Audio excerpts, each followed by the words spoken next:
just just jump in and be with them on the call. I didn't want to do that. But I thought it was cool that he interacted in some way with the Twitch community or with somebody on Twitch. It's so close to us, And I feel like Drake is like, even though he's massive, right? I feel like anything he does is really hands on, right? Like he will still like go in there, right, and interact. And I think that's really, really cool. I kind of felt that a little bit, but maybe you saw the recent interview with like I think his kid or something like that, right? Yeah, he did an interview with. That was a Barstool interview. That was actually pretty cool. That was kind of pretty cool, yo. Yo, I'm surprised. Yo, I finally found another Drake fan. Like, yo, we rocking now. Yeah, all right, yeah. Hopefully, yeah. I mean, I listen. I'm not trying to glaze too hard. I just love the music, and honestly, I like some of his other stuff, like whenever he talks or like more like normal like human stuff, which is cool. Sometimes somebody's somebody and they make music and there's a distance there. But I think I like kind of like both points. Which you know what I want to ask you about this. Super coarse question and to the point, right? It's not even hitting at you. Just it's gonna bold. What happened with the you falling asleep to listening to the album when it came out? Oh man, I kid you not. When I was off that hand dog, man, that hand rock, boy, oh boy. Listen, first of all, people took that clip out of context, and I kid you not. Drake hit me when he dropped Honestly Nevermind, and he said, "Yo, Ack." He said, "Listen to this one off stream." Yo, which I still listen to it on stream. But here's the thing. Yo, I fell asleep to CLB. I feel so bad about it because people know how much I like Drake, so they try to use it against Drake in saying, "Oh, if he's not up, listen to it." Here's what happened. I did even now, this is a pretty long stream for me. I don't know how long you stream a day, but like this is 7 hours I'm on. I did like 15 hours. Like I'm excited a whole day, right? Yeah. I'm drinking all day. I'm celebrating all day. The album comes out. It doesn't come out at midnight. It comes out at 3 a.m. He delays it. Came out at 3 a.m. I listened to it at first. I'm like, oh, this is great. I'm like, encore, let's run it again. Oh no! And I fell asleep. That's when I fell asleep because now I've heard the songs already once, and I'm kind of like chilling a little bit. You know what I mean? I start laying back. You know what I mean? And I close my eyes, I let the vibes hit. You know what I mean? And all of a sudden I'm in the dream world, man. I'm in a disco club. You know what I mean? With with a couple of owls, bruh. I'm over here sleeping on the joint. I ain't gonna lie. Damn. That's good. Now I know about it because I even though I watched this clip like 1,000 times, I'll see a bit of context behind it. I know about the whole context. Which, by the way, I don't know if it's TikTok. I don't know if it's TikTok or whoever who stitched it together because early in the stream I was like, "Yo, my top 5 is Drake," and then they go to the part where I'm like, "Yo, brilliant edit," and I'm one of the people who I used to be very. Like, when people would just make funny edits of me and be like, yo, like, I feel upset about it. Now I'm like, I don't care what it is. I'm like, if that shit's funny, I laugh at myself. So I'm like, it is what it is. So. Yeah, man, it's good that you got there because some people, I'm not kidding, some people never get there. I talk to some top creators that have been making content for 10 years, and they look at that, and they look at stuff, and they get upset, and they can never laugh about it, which I think is such a miserable state to be in, You want to be able to laugh, I don't know, especially when it's about yourself. Yeah, I can't tell if there's anything that comes to mind that's been content. Like, you could ask me about anything, and I don't think I'll be like, oh my God. I think I'll probably find some humor in it now. You've already been through it.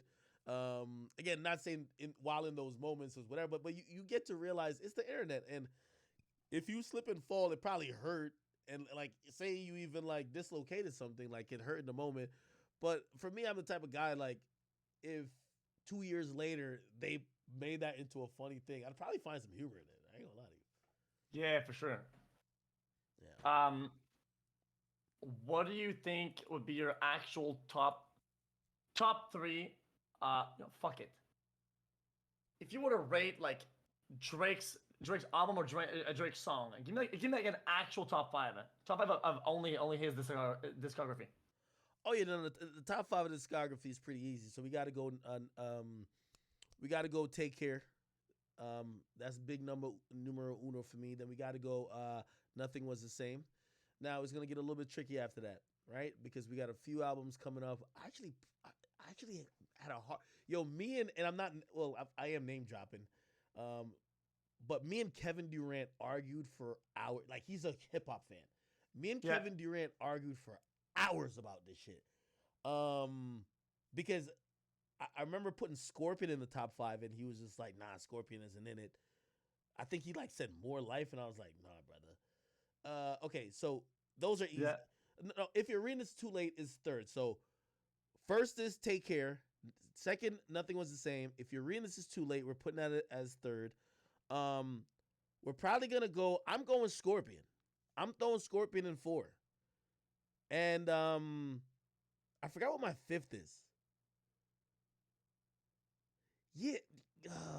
I mean, four is good enough. Yeah, no. 5th is gonna be. I forgot what it is. People are saying views. What do you think about that? I think maybe Views was 5th. Yeah, maybe Views was 5th. Yeah. No. I think I had CLB. No, I had CLB. I had CLB 5. I had CLB 5. I love CLB. Yeah, I love CLB too. Yeah, I think it was you know what? It's one of those things where like I listened to it the first time, I was like, I kind of get it. Then I listened to it the second time, like, oh, okay, cool. And the third time, it was when things kind of really hit, and I'm like, okay, holy shit. And I like that, giving it more depth and re-listens, because that's when things kind of kick in for me. And it didn't take that, but I'm glad I give it like another chance. When you said earlier, you said that he told you to listen to a song off stream. Can you elaborate about that? So he told me to listen. I guess he knew it was going to be a different format. He told me to listen to Honestly Nevermind, which was the one you basically equated to like a special, right? Remember, I fell asleep to Certified Lover Boy, and Yeah. he dropped Honestly Nevermind afterwards. So he hits me and he says, "Yo, listen to this one off stream," because he probably knew if you not he knew I got the album, like with CLB. He knew I just only was fucking tired and I was drinking, right? But Yeah. he was saying if this was an album that you may not get on the first listen and you might have to like fucking like, oh, okay, this is different. Mm. He's like, listen to this one on stream, because what happens when I listen to albums as they come out, we're in this like really pressured society of you need to give an opinion about what you just heard for the first time Yeah. right now. And you don't get to sit with it. And I think he just knew it was a different format. So he's like, yo, listen to this one off stream, and you'll probably get to foster and formulate a better idea of what you're gonna think about it. Because he said something really dope one time. He said, yo, usually when he drops his album, a lot of people be like, oh, it's mid, whatever. And the same people come back later and be like, yo, this shit was fucking amazing. Right? Because they've now lived with the music, it's now impacted them, and they now see the value in it, because not everything is off the first listen, right? Yeah, and then, on top of that, since you're a fan and you like the music a lot, they'll want you to have an opinion on first listen now, and if you have a different one later on at second listen, they'll try to paint you as a hypocrite, or like, Facts. oh, dude, oh, you were Exactly. lying, you were glazing, right?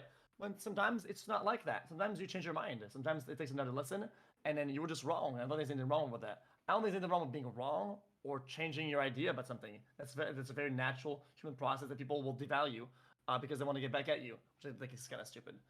Yeah, it's kind of how I felt about that. Yeah. I agree. Yeah, one more thing. I don't want to keep you too long. By the way, so whenever you go, but I just a couple more things.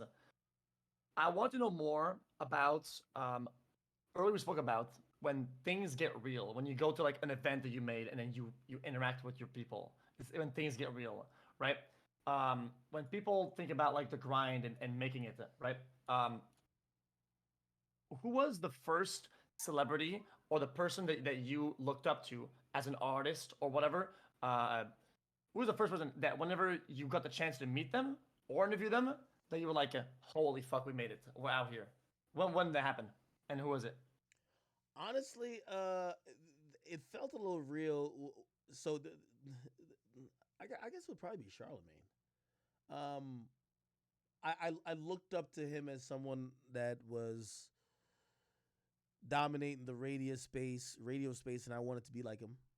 And Yeah. when I started by getting his attention on Twitter, I was just challenging everything he was saying.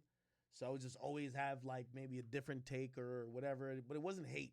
And people have to know the difference between that. Like you could get someone's opinion, but if you're just flat out hating, they're just not gonna take you serious. But if you're like, well, hey, listen, let's think about this angle, right? And I was that guy, right? And Yeah.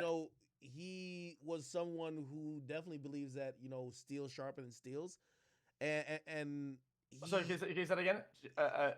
he believed that steel sharpens steel. So some people they'll be like, oh well, I'm the popular famous guy.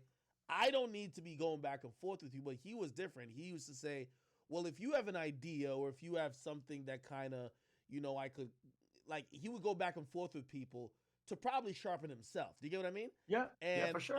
he would look for meaningful conversations and meaningful discussions, and I was one of those people that I guess he got that from. So one day when I was doing interviews, I'm like, yo, this kind of feels far fetched, but let me just ask him, like, yo, would you do an interview with me? And he was just like, yeah, you could just come up to the radio station and you could just talk to me. And I was just so shocked. It was so easy. And when I met him, it was a dope experience because he was exactly who You see on camera. exactly. Like what I mean exactly, he's known for just kind of being the person who says what everybody in the room is thinking. And the moment I met him, like there was something like that, and he immediately he daps me up and he's like, yo, and he says it immediately. And it was something I didn't know because it was like, I guess some people had felt some type of way about me over some past issues. But I went in the room and nobody said it. Everybody was smiling through their teeth like, we like you. And as soon as I said something to him, he's like, yo, I'm not going to lie, they all hate you. Like, what did you do? Right? Because he didn't know. And I'm like, oh, snap, I had no idea they hated me. But I'm like, I respect you for that because what I see you being online is the person who always says what everybody's thinking, but don't say, and you did the same thing in person. So, yeah, I'd probably say that was the first one. Obviously, I've had, let me see, rappers who I probably like talked to who I was like, damn. See, it's like an interesting process, right? When people think they're like instigating by asking it, but sometimes like, especially in real life, if people people probably see clips of you and they think that's you, right? And it's why I think you say you like streaming, because it's like you get to talk and interact or whatever, right? And sometimes people will have the wrong idea about you, right? And maybe they'll even be mad at you because they saw clips and they out of context and they think you are that clip, right? Mm-hmm. It's cool to have somebody sometimes to be like, yo, everybody, just chill out. Let's see who this guy is. Why do you think this is? And you get to explain it, and you get to add to people get to see you in a different way, like the way you actually are, which is a really good thing. So I can respect that out of this Charlemagne guy. Is the guy with that does the Soldier Boy? I was the first one to do this, right? Yeah. He interviewed Soulja Boy. Remember when Soulja Boy did the Drake? yeah, he did that. He's had a lot of historic moments. Complete legend in every sense of the word. Someone who